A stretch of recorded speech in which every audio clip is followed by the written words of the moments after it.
हम भिक्षा मांगने आए हैं, कोई रत्नों की नहीं, अन्न की नहीं, तुम्हारे प्राणों की। शत्रु के यहां जब जाया जाता है तो दरवाजे से नहीं जाया जाता, ये धर्म कहता है, इसलिए हमने तोड़ फोड़ करके तुम्हारे यहां प्रवेश किया। विपरीत आचरण आप में दिखाई दे रहे हैं, भेष कुछ और है, उद्देश्य कुछ और नजर आ रहा है। मेरे में विपरीत आचरण नहीं मिलेगा। बताओ, ये स्नातक वेश धारण करके हमारे पास क्या निमित्त बना के आए हो? क्यों? क्योंकि तुम्हारे में सुगंधित माला पहने हुए हो, ऐसे अच्छे वस्त्र पहने हुए हो जैसे ब्राह्मण नहीं पहनते, तुम्हारे चलने का ढंग ऐसा है कि जो राजाओं जैसा है, तुम्हारे बोलने का ढंग ऐसा है जिसमें अभिमान झलक रहा है, गर्व झलक रहा है। ये सब लक्षण ब्राह्मण के नहीं होते। तुम्हारी भुजाओं में चिन्ह दिखाई दे रहे हैं धनुष की प्रत्यंचा के। मैं निश्चित कह सकता हूं कि आप लोग क्षत्रिय हैं, पर मेरे डर से ब्राह्मण बन के आए तो बोलो क्या चाहिए? जरासंध ने ऐसा कहा।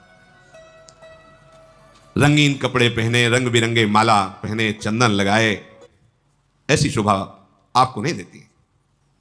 चैत्रक पर्वत के पूज्य शिखर को तोड़कर मेरा अपराध करके भय नहीं धारण कर रहे तुम।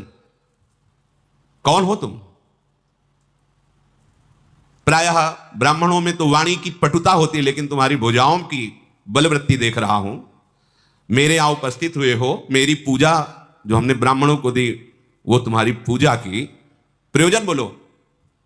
जरासंध के ऐसा बोलने पर प्रभु ने अर्जुन और भीम को कहा, तुम चुप रहना, कहीं बात बिगड़ न जाए। भगवान श्री कृष्ण ने कहा, हां हां, तुम जैसा बोल रहे हो बिल्कुल ठीक वैसा ही है।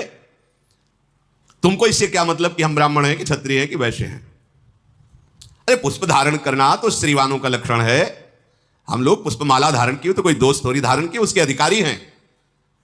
और देखो, तुमने जो पहचान की, पक्की पहचान की, हम क्षत्रिय हैं, हमारा बल भुजाओं में होता है। बृहदत्त नंदन, हम भिक्षा मांगने आए हैं, कोई रत्नों की नहीं, अन्न की नहीं, तुम्हारे प्राणों की। हमसे द्वंद्व युद्ध करो, तीनों में से किसी एक से। शत्रु के यहां जब जाया जाता है तो दरवाजे से नहीं जाया जाता, ये धर्म कहता है, इसलिए हमने तोड़ फोड़ करके तुम्हारे यहां प्रवेश किया। जब मित्र जाता है तो धर्मतः दरवाजे मुख्य द्वार से जाता है। हम तुम्हारे मित्र नहीं है, शत्रु हैं। और शत्रु पूजा ग्रहण नहीं करता, इसलिए मैंने तुम्हारी कोई भी पूजा ग्रहण नहीं की। इसीलिए आधी रात को कहा कि सब ब्राह्मणों से अलग मैं तुमसे मिलूंगा। जरासंध बोला, अच्छा तो तुम वैर भावना से आए हो, पर मुझे एक बात बताओ, मुझे ऐसा याद भी नहीं आ रहा कि हम कभी तुम तीनों का अपराध कोई किया हो, तो हमसे वैर क्यों करते हो? जब मैंने अपराध ही नहीं किया तो तुम मुझे शत्रु मानकर ललकार क्यों रहे हो? मैं सदैव अपनी इंद्रियों को वश में रखता हूं, स्वधर्म आचरण में कभी त्रुटि नहीं होने देता, तो आप लोग मुझे अपराधी कैसे साबित कर सकते हैं?